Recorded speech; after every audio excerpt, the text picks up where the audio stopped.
এই রাস্তাটা চিনতে পারছেন? জয়দেবপুর রেলগেট। 3 দিন আগেও এখানে দাঁড়ানোর জায়গা ছিল না। অভিজিৎ শিকদার নামে এক ভাই এই কথাটি আমাকে লিখেছিলেন।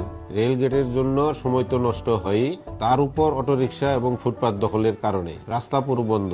শুধু অভিজিৎ ভাই না, এই এক জায়গা নিয়ে আমার কাছে 365 জনের অভিযোগ এসেছিল। আমি কথা দিয়েছিলাম 7 দিনের নোটিশের পরে অভিযান। কথা রেখেছি।